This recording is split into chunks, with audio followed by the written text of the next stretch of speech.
فرزند زہرا یہ حالات برے ہیں. کاشانہ بصیرت ایک ایسا مکمل یوٹیوب چینل جس پر محروم بصارت کے لیے بالخصوص اور تمام افراد کے لیے بالعموم سینکڑوں کی تعداد میں اسلامی کتب دستیاب ہیں.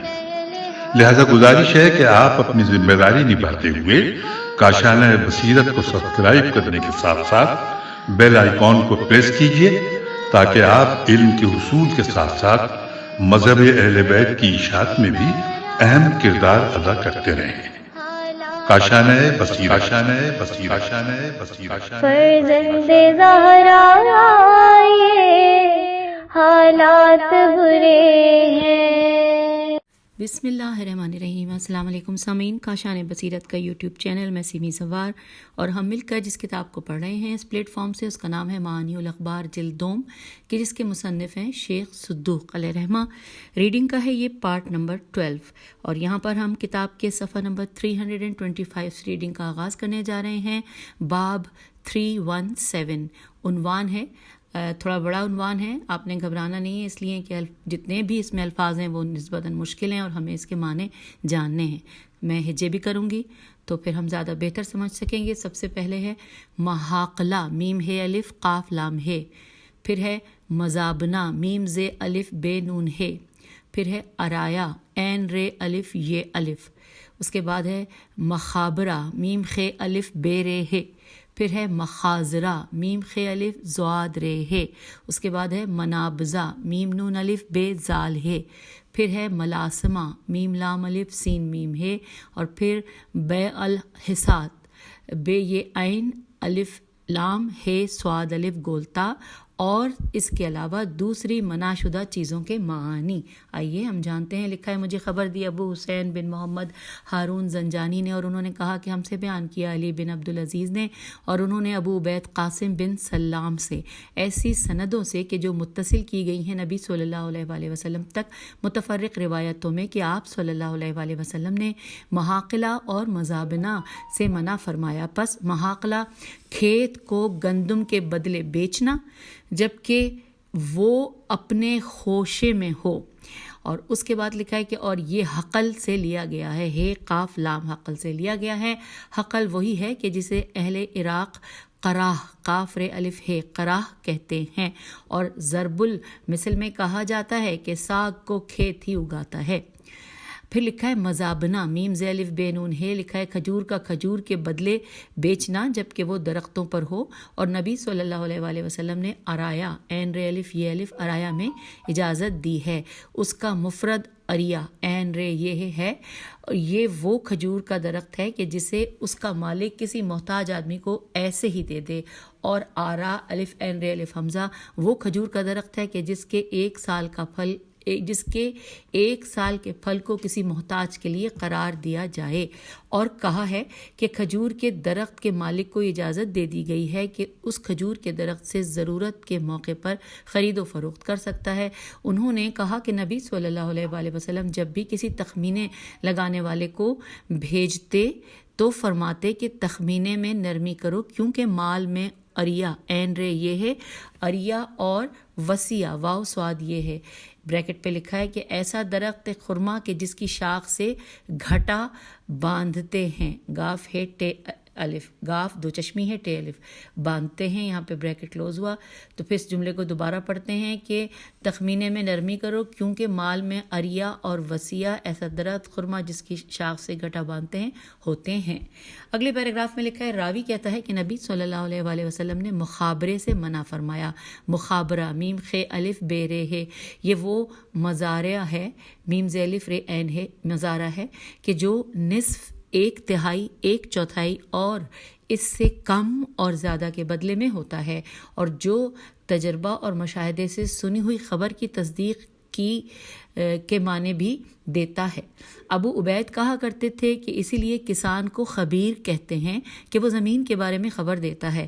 مخابرہ، آگے اس کے لکھا ہے انورٹڈ کاما میں مواقرہ، میم واو الف کاف رے ہے، اور بریکٹ میں اس کے بارے میں لکھا ہے کہ معین حصے کے بدلے کھیتی کرنا، یہاں پہ بریکٹ کلوز ہو گیا۔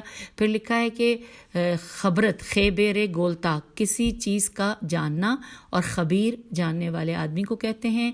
اس لیے کاشتکار کا عکار، الف کاف الف رے عکار نام رکھا گیا ہے، چونکہ وہ زمین کو پھاڑتا ہے، شگافتہ کرتا ہے۔ اور نبی صلی اللہ علیہ وآلہ وسلم نے مخازرہ کے معنی فرمایا ہے کہ مخازرہ میم خ الف زواد رے ہے، یہ شگوفہ آنے سے پہلے پھلوں کی خرید و فروخت کرنا جبکہ اس کے بعد وہ سبز ہو، اور مخازرے میں کھجور، سبزی اور اسی طرح کی چیزوں کی خرید و فروخت بھی داخل ہے۔ اور رسول اللہ صلی اللہ علیہ وآلہ وسلم نے کھجور کو زہو، زے دو چشمی ہے واو، زہو سے پہلے خرید و فروخت کرنے پر منع فرمایا ہے۔ زہو یعنی سرخ یا پیلا ہونا۔ دوسری حدیث میں ہے کہ آپ صلی اللہ علیہ وآلہ وسلم نے شقہ، شین قاف ہے، قاف کے اوپر تشدید ہے، سے پہلے خرید و فروخت سے منع فرمایا ہے۔ اور شقہ یعنی کہ بغیر، بریکٹ میں لکھا ہے بغیر تشدید کے بھی پڑھا جا سکتا ہے شق، تو اس کے دونوں طریقے بتائے ہوئے ہیں، تشدید کے ساتھ بھی قاف پہ اور بغیر تشدید کے بھی۔ اس میں لکھا ہے کہ بغیر تشدید کے بھی استعمال ہوتا ہے۔ تو پھر لکھا ہے تشقیح، تیشین قاف یہ ہے، تشقیح کے بارے میں لکھا ہے کہ تشقیح باب تفعیل، تے فے عین یہ لام سے، کہ معانی یہی زہو والا ہے، یہی معنی ہے اس قول کا کہ یہاں تک کہ آسا، آہا، عین الف گول دو چشمی ہے اور ہے، دوبارہ میں پڑھتی ہوں، یہاں تک کہ آہا، عین الف گول دو چشمی ہے اور ہے، آہا کے بعد لکھا ہے کہ آہا سے محفوظ ہو جائے۔ آہا اس کو پہنچنے والی آفت کو کہتے ہیں۔ اور نبی صلی اللہ علیہ وآلہ وسلم نے منابضہ میم نون الف بے زال ہے، ملاسمہ میم لام الف میم سے ہے، اور حسات ہے سواد الف گولتا کی خرید و فروخت سے منع فرمایا۔ ان میں سے ہر ایک لفظ میں دو قول ہیں۔ جہاں تک منابضہ کا تعلق ہے تو کہا جاتا ہے کہ اس کے معنی ہے کہ آدمی اپنے ساتھی سے کہے کہ جب تم میری طرف کپڑا پھینکو یا سامان میں سے کوئی دوسری چیز یا میں تمہاری طرف پھینکوں تو یقیناً فلاں کے مقابلے میں فلاں چیز کی خرید و فروخت کا معاملہ لازم ہوگا۔ اور کہا جاتا ہے کہ اس کے معنی ہے کہ کسی شخص کا یہ کہنا کہ جب میں کنکر پھینکوں تو معاملہ لازم ہو جائے گا۔ یہ معنی ہے اس قول کے کہ آپ صلی اللہ علیہ وآلہ وسلم نے حسات ہے سواد الف گولتا کی خرید و فروخت سے منع فرمایا ہے۔ اور ملاسمہ کے معنی میم لام الف سین میم ہے، اس کے معنی ہے کہ آپ کا کہنا ہے کہ جب تم میرے کپڑے کو مس کر دیا میں جب تم نے میرے کپڑے، میرے خیال یہاں پہ نہیں ہونا چاہیے، جب تم نے میرے کپڑے کو مس کر دیا میں تمہارے کپڑے کو مس کروں تو یقیناً فلاں کے مقابلے میں فلاں چیز کی خرید و فروخت کا معاملہ لازم ہوگا۔ اب یہاں پر اگلے پیراگراف کی طرف ہم آ گئے ہیں اور پیج 326 پر ہیں۔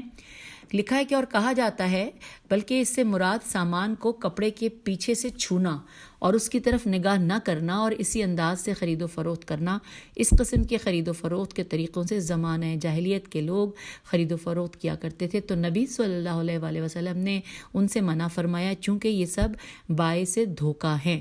اور رسول صلی اللہ علیہ وآلہ وسلم نے مجر میم جیم رے مجر سے منع فرمایا ہے۔ مجر یہ کہ اونٹ کو یا اس کے علاوہ کی خرید و فروخت کرنا اور اونٹنی کے پیٹ میں ہو اس کے بدلے میں، اور کہا جاتا ہے کہ اسی لفظ سے جو بریکٹ میں ہے کہ میں نے خرید و فروخت میں اونٹنی کے پیٹ کے بچے کو عوض قرار دیا ہے، یہ کہا جاتا ہے، یہ بریکٹ پہ لکھا ہے۔ پھر اگلے پیراگراف میں ہے کہ اور نبی صلی اللہ علیہ وآلہ وسلم نے ملاقیح میم لام الف قاف یہ ہے، ملاقیح اور مضامین سے منع فرمایا ہے۔ ملاقیح وہ جو کہ پیٹ میں ہو اور جنین ہے، اور وہ جنین ہے، جیم نون یہ نون، اور اس کا مفرد ملحوقہ ہے، اور مضامین اسے کہتے ہیں کہ جو فہول فے ہے واو لام، اس کے بارے میں بریکٹ میں لکھا ہے کہ وتی، واو تو یہ چھوٹی ہے، وتی کے لیے استعمال ہونے والے نر، یہاں پہ بریکٹ کلوز ہو گیا۔ اس میں لکھا ہے کہ کہتے ہیں کہ فہول کے صلب میں ہو اور اہل جاہلیت ان جنین کو جو اونٹنی کے شکم میں اور جو یہ فحول اسی سال یا چند سالوں میں پیدا کرنے والا ہے اس کی خرید و فروخت کیا کرتے تھے۔ اور نبی صلی اللہ علیہ وآلہ وسلم نے حبل الحبلہ ہے بے لام الف لام ہے بے لام ہے، یہ انورٹڈ کاما میں لکھا ہے کہ اور نبی صلی اللہ علیہ وآلہ وسلم نے حبل الحبلہ کی خرید و فروخت سے منع فرمایا ہے۔ اس کے معنی یہ ہیں کہ اس جنین کا بچہ کہ جو ابھی خود اونٹنی کے شکم میں ہے، ابو عبیدہ کے علاوہ نے کہا ہے کہ اس کے معنی یہ ہیں کہ جنین کی اولاد اور یہ خرید و فروخت دھوکہ اور نقصان کا باعث ہے۔ اور آپ صلی اللہ علیہ وآلہ وسلم نے فرمایا کہ وہ ہم سے نہیں جو قرآن کی مدد سے غنی نہ بنے، اور اس کے معنی یہ ہیں کہ وہ ہم سے نہیں ہے کہ جو قرآن کی مدد سے بے نیازی حاصل نہ کرے، نہ کہ اس کے معنی کو آواز والے غنا کی طرف لے جایا جائے۔ یہاں پر بریکٹ میں لکھا ہے کہ آواز والے غنا کی طرف لے جایا جائے۔ اور یقیناً روایت کی گئی ہے کہ جو بھی قرآن پڑھے وہ ایسا غنی ہو جاتا ہے کہ اس کے بعد کوئی فقر نہیں ہوتا۔ اور روایت کی گئی ہے کہ جسے قرآن دیا گیا اور وہ گمان کرے کہ کسی کو زیادہ دیا گیا ہوگا اس سے جتنا اس کو دیا گیا ہے، تو اس نے چھوٹے کو بڑا بنا دیا اور بڑے کو چھوٹا کر دیا۔ حامل قرآن کے لیے مناسب نہیں کہ وہ رائے رکھے کہ اہل زمین میں کوئی بھی اس سے زیادہ غنی ہے، اگرچہ وہ دنیا کا اس کی وسعت کے ساتھ مالک ہو۔ اور اگر ایسا ہوتا کہ معنی غنی نہیں بلکہ غنا ہوتا، جیسا کہ ایک گروہ نے کہا ہے کہ اس کے معنی قرات میں اتار چڑھاؤ اور اچھی آواز ہے، پھر تو اس کے ترک کرنے میں سزا بڑی ہو جاتی کہ جو قرات میں آواز میں اتار چڑھاؤ نہ کرتا تو اس غنا کو ترک کرنے کی اجازت نہ ہوتی، جبکہ نبی صلی اللہ علیہ وآلہ وسلم فرما چکے تھے کہ لیسا منا من، اب یہاں پہ زیر زبر پیش کچھ نہیں ہے اور نہ ہی آیت صورت کا نام نہ ہی کوئی اور حوالہ ہے، لیکن میں پڑھ دیتی ہوں، لیسا منا من لم یتغن بالقرآن۔ اور آپ صلی اللہ علیہ وآلہ وسلم نے فرمایا کہ مجھے منع کیا گیا ہے رکوع میں اور سجود میں قرات سے، اور تو جہاں تک رکوع کا تعلق ہے تو اس میں تم اللہ کی عظمت بیان کرو، سبحان رب العظیم و بحمدہ، اور سجدوں میں کثرت سے دعا کیا کرو، کیونکہ وہ قمن قاف پہ پیش ہے، قاف پہ قمن، قاف پہ زبر ہے، قاف میم نون، میم کے ساتھ زیر ہے، تو وہ قمن ہے اس بات سے کہ تمہارے حق میں دعا قبول کی جائے۔ اور آپ صلی اللہ علیہ وآلہ وسلم کا قول قمن اس قول کی طرح ہے کہ جدید و ہری، مناسب اور شائستہ، جدید و ہری کے معنی بریکٹ میں لکھے مناسب اور شائستہ ہے کہ تمہارے حق میں دعا قبول کی جائے۔ ہم پیج 327 پہ آ گئے۔ پھر لکھا ہے کہ اور آپ صلی اللہ علیہ وآلہ وسلم نے فرمایا کہ خدا سے پناہ مانگو اس تبع سے، توبہ عین تبع سے، کہ جو دوسری تبع کی طرف رہنمائی کرے۔ تبع آلودگی و گندگی اور عیب کو کہتے ہیں، اور ہر بری چیز دین میں یا دنیا میں ہے وہ تبع ہے۔ دو افراد نبی صلی اللہ علیہ وآلہ وسلم کے پاس وراثت کے سلسلے اور کچھ پرانی چیزوں کے بارے میں جھگڑا لے کر آئے تو نبی صلی اللہ علیہ وآلہ وسلم نے فرمایا کہ شاید تم میں سے کوئی دوسرے کے مقابلے میں اپنی دلیل زیادہ اچھے طور پر بیان کر سکتا ہو، تو جس کے لیے میں نے اس کے بھائی کے حق میں سے کسی چیز کا فیصلہ دیا تو میں نے اس کے لیے جہنم کی آگ کا ٹکڑا جدا کر لیا۔ تو دونوں شخصوں میں سے ہر ایک بولا، یا رسول اللہ صلی اللہ علیہ وآلہ وسلم، کہ میرا یہ حق میرے مد مقابل ساتھی کے لیے ہے۔ پس آپ صلی اللہ علیہ وآلہ وسلم نے فرمایا کہ بلکہ تم دونوں جاؤ، بھائی چارہ کر لو اور پھر حصہ لے لو، پھر چاہیے کہ تم میں سے ہر ایک اپنے مقابل کے لیے اس حصے کو حلال قرار دے دے۔ پھر لکھا ہے کہ تو آپ صلی اللہ علیہ وآلہ وسلم کا یہ قول کہ تم میں سے کوئی اپنی دلیل زیادہ اچھا بیان کر سکتا ہو دوسرے سے، یعنی کہ زیادہ ذہانت والی اور زیادہ مضبوط اور لہن، ہے الف اور حمزہ لکھا ہے، ہا لہن، ہا کے زبر کے ساتھ لہن، چالاکی اور جزم کے ساتھ خطا کے معنی میں آتا ہے۔ اور آپ صلی اللہ علیہ وآلہ وسلم کا قول کہ اسمہما کہ تم دونوں حصہ لے لو، یعنی قرآ ڈال لو، اور یہ حدیث دلیل ہے ان لوگوں کے حق میں کہ جو احکام میں قرآ ڈالنے کے قائل ہیں۔ اور آپ صلی اللہ علیہ وآلہ وسلم کا قول کہ تم دونوں جاؤ اور بھائی چارہ کر لو، فرما رہے ہیں کہ تم حق کا بھائی چارہ کر لو. گویا کہ آپ صلی اللہ علیہ وآلہ وسلم دونوں جھگڑا کرنے والوں کو صلح کا حکم فرما رہے ہیں. اور نبی صلی اللہ علیہ وآلہ وسلم نے قبروں پر تقسیس تے قاف صاد یہ صاد کرنے سے منع فرمایا ہے. اور تقسیس تجسیس اس کے ساتھ لکھا ہے تجسیس تے جیم صاد یہ صاد بریکٹ میں لکھا ہے کہ سفیدی کرنا، کیونکہ جیم صاد یہ انورٹڈ کاما میں ورڈ ہے جیم صاد کو قصہ بھی کہا جاتا ہے، اور اسی لفظ سے کہا جاتا ہے کہ میں نے گھر اور قبروں کو قص کیا جب انہیں سفید کرے قاف صاد. اور آپ صلی اللہ علیہ وآلہ وسلم نے قیل و قال قاف یہ لام واو قاف الف لام قیل و قال زیادہ سوال کرنے، مال ضائع کرنے، ماؤں کے عاق ہونے، بیٹیوں کو زندہ دفن کرنے اور عورتوں کا حق روکنے سے منع فرمایا ہے. کہا جاتا ہے کہ قول اضاعت المال یعنی کہ مال ضائع کرنا یہ دو طریقوں سے ہوتا ہے. ان میں پہلا جو اصلی بھی ہے وہ مال جو اللہ کی نافرمانی میں خرچ کیا جائے، تھوڑے میں سے ہو یا زیادہ میں سے، اور یہ وہ خرچہ ہے کہ جسے اللہ نے عیب دار قرار دیا ہے اور جس سے منع فرمایا ہے. اور دوسرا طریقہ یہ ہے کہ مال اس کے مالک کو دینا جبکہ اس کا وہ اہل نہ ہو. اللہ نے فرمایا، یہ سورہ نساء کی آیت نمبر 6 ترجمہ کہ اور یتیموں کی آزمائش کرو یہاں تک کہ وہ نکاح کی عمر تک پہنچیں، اور پھر اگر تم ان میں پاؤ جو کہ عقل ہے تو ان کا مال انہیں لوٹا دو. سورہ نساء آیت نمبر 6. پھر لکھا ہے کہ اور یقیناً کہا جاتا ہے کہ بے شک دین میں رشد صالح ہونا ہے اور مال کی حفاظت کرنا ہے. اور جہاں تک زیادہ سوال کرنے کا تعلق ہے تو آپ صلی اللہ علیہ وآلہ وسلم لوگوں سے ان کے مال کا سوال کرنے سے منع فرمایا. آپ صلی اللہ علیہ وآلہ وسلم نے لوگوں سے ان کے مال کا سوال کرنے سے منع فرمایا ہے. اور بسا اوقات چیزوں کے بارے میں سوال اور ان کے متعلق زیادہ بحث بھی مراد ہو سکتا ہے، جیسا کہ اللہ تعالیٰ نے فرمایا ہے سورہ مائدہ آیت نمبر 101 ترجمہ کہ ان چیزوں کے بارے میں سوال نہ کرو جو تم پر ظاہر ہو جائیں تو تمہیں بری لگیں. یہاں پر یہ سورہ مائدہ کی آیت 101 پڑھی ہم نے، اور ہم کتاب کے صفحہ نمبر 328 پر آ گئے ہیں. پھر لکھا ہے کہ اور بیٹیوں کو زندہ دفن کرنا، تو چونکہ وہ لوگ اپنی بیٹیوں کو زندہ دفن کرتے تھے اور اسی وجہ سے وہ قبر کو داماد کہا کرتے تھے. اور جہاں تک اس قول کا تعلق ہے کہ آپ صلی اللہ علیہ وآلہ وسلم نے قیل و قال سے منع فرمایا ہے، تو قال مصدر ہے. کیا آپ نہیں دیکھتے کہ جب انہوں نے ان قیل و قال کہا تو گویا کہ انہوں نے ان قیل و قول کہا.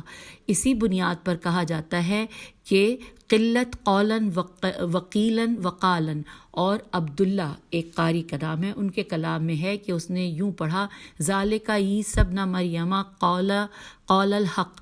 اور آیت اسی میں سے ہے کہ گویا کہ انہوں نے کہا کہ قول الحق. سورہ مریم کی آیت نمبر 34.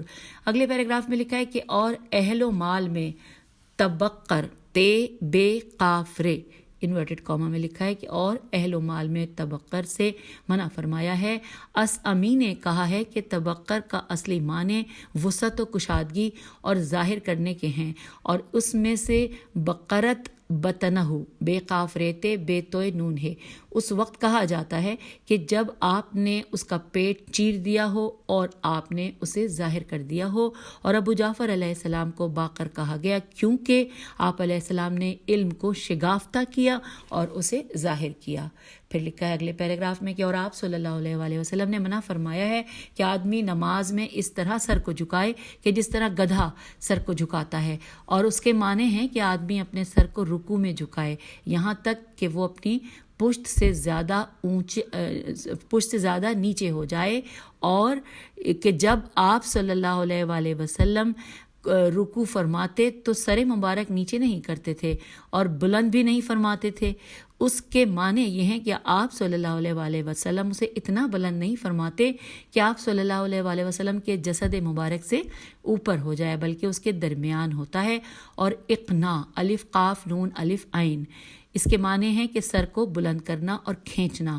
اللہ تعالیٰ فرماتا ہے سورہ ابراہیم کی آیت نمبر 43 میں ترجمہ کے سر اٹھائے بھاگے چلے جا رہے ہوں گے. اور اب لکھا ہے کہ اور جو کچھ اس میں سے مستحب ہے وہ یہ ہے کہ رکوع میں مرد کی پشت اور اس کا سر ہموار ہوگا، کیونکہ رسول اللہ صلی اللہ علیہ وآلہ وسلم جب بھی رکوع فرماتے تھے تو اس انداز سے رکوع فرماتے کہ اگر پانی آپ صلی اللہ علیہ وآلہ وسلم کی پشت مبارک پر ڈالا جائے تو وہ ٹھہر جائے، اور صادق علیہ السلام نے فرمایا ہے کہ نماز کامل نہیں ہے کہ جس کی پشت اس کے رکوع اور اس کے سجود میں سیدھی نہ ہو۔ اگلی پیراگراف میں ہے کہ اور آپ صلی اللہ علیہ وآلہ وسلم نے اختناس الاسقیاء سے منع فرمایا، اور الف خ تے نون الف سے اختناس کے معنی ہے کہ مشکیزہ کے دو منہ بنانا اور اس سے پینا۔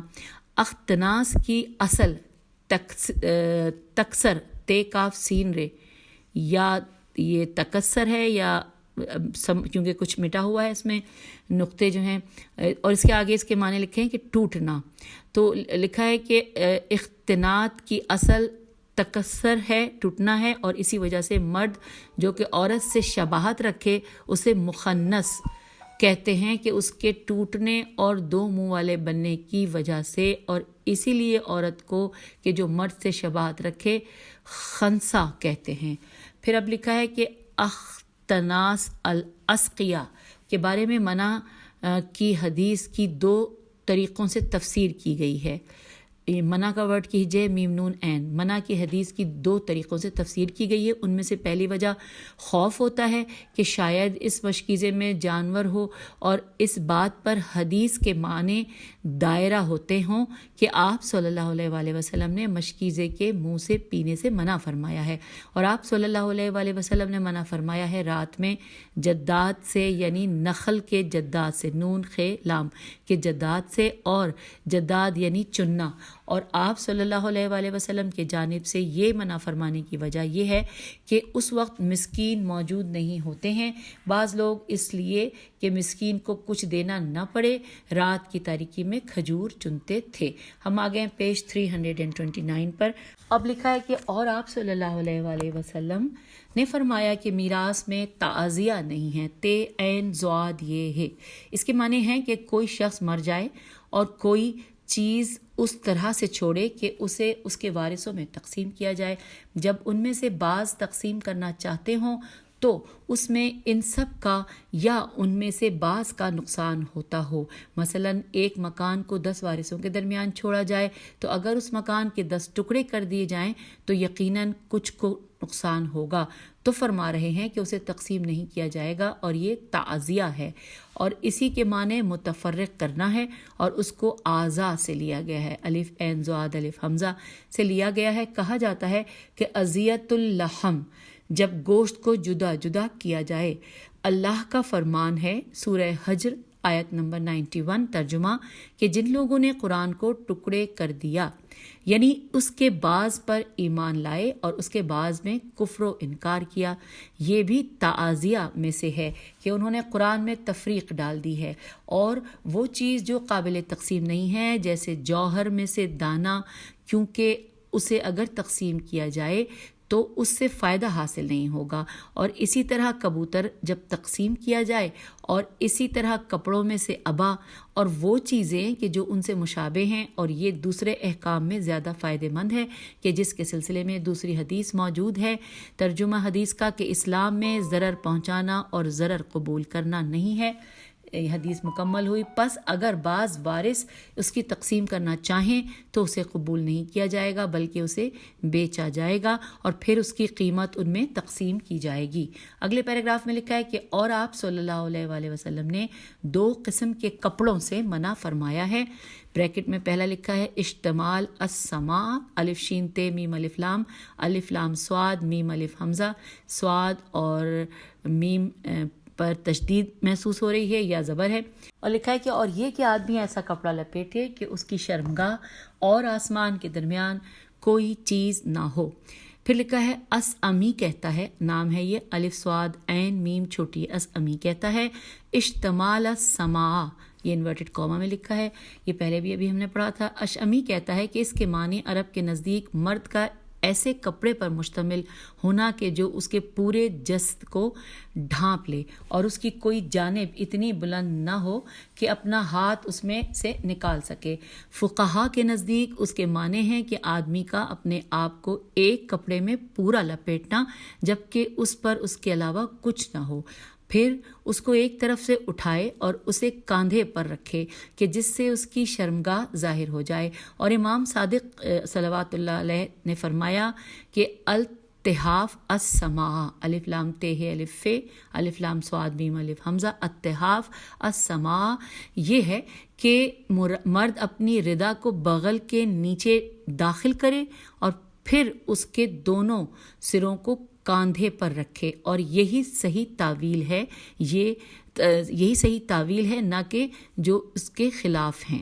پھر اگلے پیراگراف پہ آ جاتے ہیں، یہاں پہ لکھا ہے کہ اور آپ صلی اللہ علیہ وآلہ وسلم نے ذبائح الجن، زال بے الف حمزہ ہے الف لام جیم نون، یہ ورڈ انورٹڈ کاما میں ہے، تو پھر پڑھتے ہیں کہ اور آپ صلی اللہ علیہ وآلہ وسلم نے ذبائح الجن سے منع فرمایا، اور ذبائح الجن یہ ہے کہ گھر خریدا جائے یا چشمے نکالے جائیں یا اسی طرح کے اور کام کیے جائیں، تو جن کے لیے بدشگونی سے بچنے کے لیے جانور ذبح کرنا۔ ابو عبید کہتا ہے کہ اس کے معنی ہیں کہ وہ لوگ اس کام کو بدشگونی کی بنیاد پر انجام دیا کرتے تھے، اس ڈر سے کہ اگر انہوں نے جانور ذبح نہ کیا اور کھانا نہ کھلایا تو اس کام میں جن کی طرف سے کچھ نقصان پہنچے گا، تو نبی صلی اللہ علیہ وآلہ وسلم نے اسے باطل قرار دیا اور اس سے منع فرمایا۔ اور آپ صلی اللہ علیہ وآلہ وسلم نے فرمایا کہ ہرگز وارد نہ ہو مرض والا صحت مند پر، یعنی کوئی شخص کے جس کے اونٹ چربی کی یا کسی اور بیماری میں مبتلا ہوں تو اس کے لیے فرمایا وہ اسے وارد نہ کرو مصح یعنی صحت مند پر، اور مصح وہ ہے کہ جس کا اونٹ صحیح ہو اور بری ہو بیماری سے۔ اور ابو عبید کہتا ہے کہ اس کی وجہ میرے نزدیک واللہ عالم اس بات کا خوف ہے کہ اللہ کی جانب سے اس صحت مند اونٹ پر بھی وہی بیماری آ جائے جو اس بیمار اونٹ پر تھی، اور ایسی صورت میں صحیح اونٹ والا شخص گمان کرے گا کہ یہ بیماری اس بیمار اونٹ کی وجہ سے آئی ہے اور یہ بدگمانی کی وجہ سے گناہ میں مبتلا ہو جائے گا۔ ہم پیج 330 پر آ گئے ہیں۔ اگلے پیراگراف میں چلیے پڑھتے ہیں، لکھا ہے کہ اور رسول اللہ صلی اللہ علیہ وآلہ وسلم نے فرمایا کہ اونٹ اور بھیڑ کے تھنوں پر تھیلی مت باندھو، اور اگر کوئی اس طرح تھیلی بندھی اونٹنی یا بھیڑ خریدے اور بعد میں دودھ کم نکلے تو وہ دو میں سے ایک کام کر سکتا ہے، یا تو اسے رکھ لے اور اگر چاہے تو اسے لوٹا دے، اور اس کے ساتھ ایک ساعہ کھجور بھی دے، صاد الف عین۔ پھر لکھا ہے کہ الف لام میم عین رے الف گولتا المارات، وہ اونٹنی یا گائے ہے یا بکری کہ جس کے تھنوں میں دودھ روکا جائے اور جمع کیا جائے اور چند دنوں تک دودھ نہ نکالا جائے۔ اب ورڈ لکھا ہے تصریح تے سواد رے یہ ہے کہ تصریح کی اصل پانی کو روکنا اور اسے جمع کرنا ہے۔ کہا جاتا ہے کہ اسی میں سے ہے کہ سریت الماء میں نے پانی جمع کیا، اور مقصور حالت میں کہا جاتا ہے ماء سری، اور کہا گیا کہ مصرات میم صاد رے الف گولتا کہا جاتا ہے کہ گویا کہ بہت سارا پانی جمع ہو گیا۔ اور ہم اگلے پیراگراف کی طرف چلتے ہیں، لکھا ہے دوسری حدیث میں ہے اب یہ حدیث ہم اس کا ترجمہ پڑھ رہے ہیں کہ جو محفلہ میم ہے فیلام ہے محفلہ خریدے اور اسے واپس کرے تو اسے چاہیے کہ اس کے ساتھ ساعہ بھی واپس کرے۔ یہ جو حدیث ہم نے پڑھی اس کا ترجمہ یہاں مکمل ہوا۔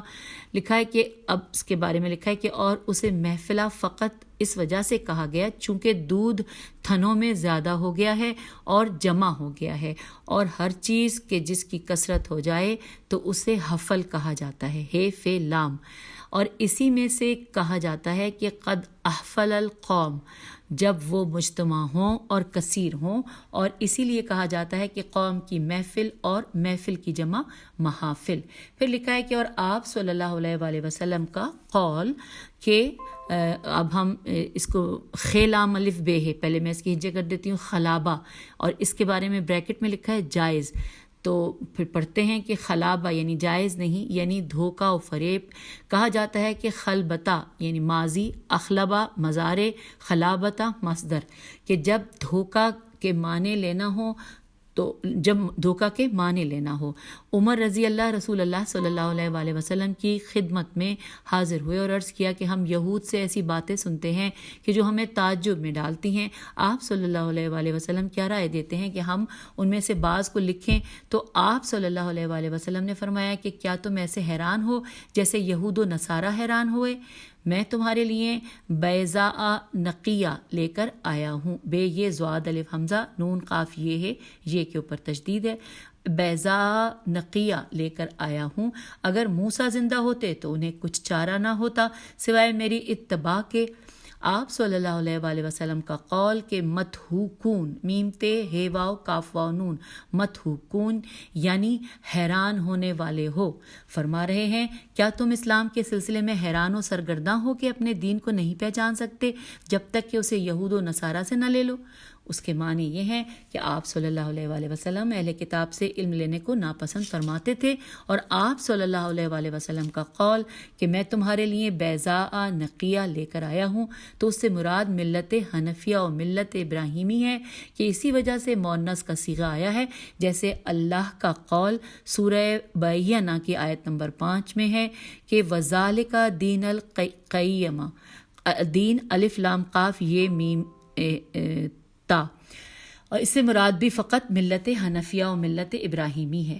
اور آپ صلی اللہ علیہ وآلہ وسلم نے فرمایا کہ میں نے ارادہ کیا ہے کہ میں منع کروں غیلہ سے، غین یہ لام ہے غیلہ سے. غیلہ وہی غیل ہے اور اس کے معنی ہے کہ مرد کا دودھ پلانے والی عورت سے جمع کرنا، اور اسی میں کہا جاتا ہے کہ قد اغال رجل و اغیل، کہ اور اولاد کو مغال اور مغیل کہا جائے گا. اور آپ صلی اللہ علیہ وآلہ وسلم نے ارفع الف ف الف حمزہ سے منع فرمایا ہے، اور اس کے معنی زیادہ تیل ملنا ہے.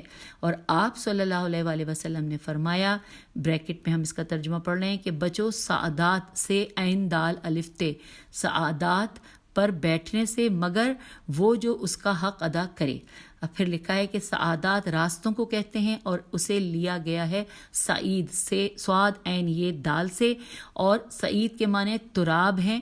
سعید کی جمع سعاد سواد عین دال ہے، اور پھر سعادات جمع کی جمع ہے. جیسے کہا جاتا ہے کہ طریق اس کی جمع طرق پھر ترقات. پھر لکھا ہے کہ اللہ نے فرمایا کہ سورہ نساء کی آیت نمبر 43 میں کہ تو پاک مٹی سے تیمم کرو.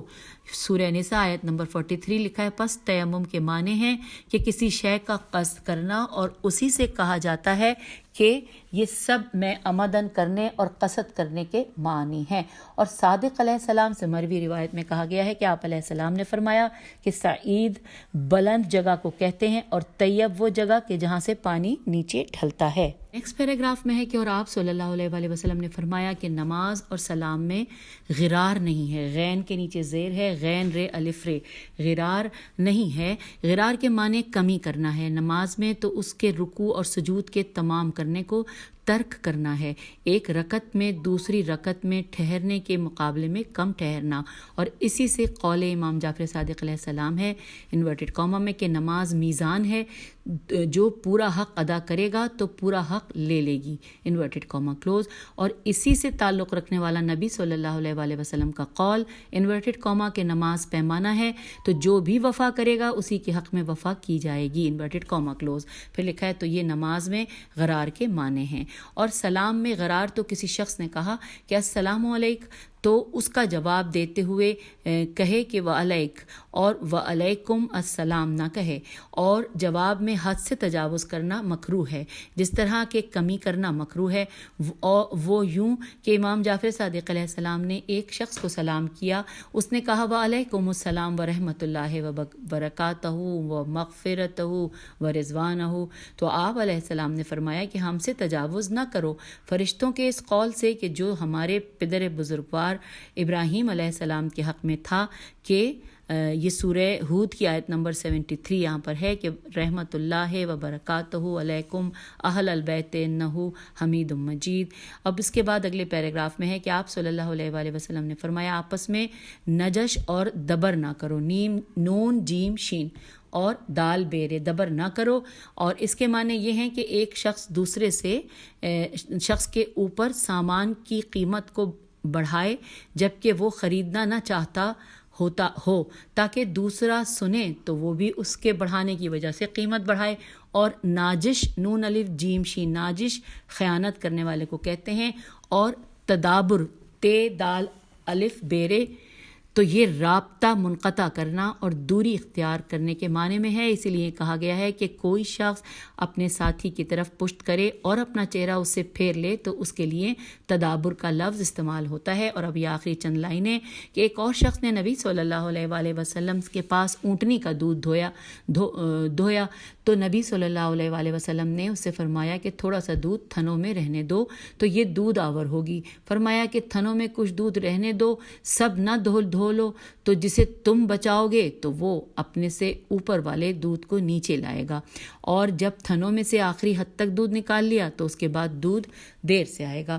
آپ صلی اللہ علیہ وآلہ وسلم اب کی آخری لائنیں اگلے پیراگراف کی کہ آپ صلی اللہ علیہ وآلہ وسلم نے گھوڑوں میں شکال شین کاف الف لام کو مکروہ قرار دیا ہے، یعنی کہ اس کی 3 ٹانگیں سفید ہوں اور ایک دوسرے رنگ کی، اور اس کو فقط اس لفظ شکال سے لیا گیا ہے کہ جو اس چیز کے لیے استعمال ہوتا ہے کہ جس کے ذریعے سے گھوڑے کو باندھا جاتا ہے، چونکہ یہ اس سے شباہت رکھتا ہے اس لیے کہ فقط 3 پیروں سے باندھا جاتا ہے. اور شکال کے یہ معنی بھی ہوتے ہیں کہ 3 پیر دوسرے رنگ کے ہوں اور ایک سفید ہو، اور جو شکال سفید ہونا یہ بھی فقط پچھلے پیر میں ہوگا نہ کہ ہاتھ اگلے پیر میں. تو یوں سامعین ہم اب یہاں پہ آپ سے پیج نمبر 331 پہ اجازت لیتے ہیں اور انشاءاللہ اگلے سٹنگ میں اگلی نشست میں مل کے سے آگے مزید پڑھیں گے. خدا حافظ، فی امان اللہ.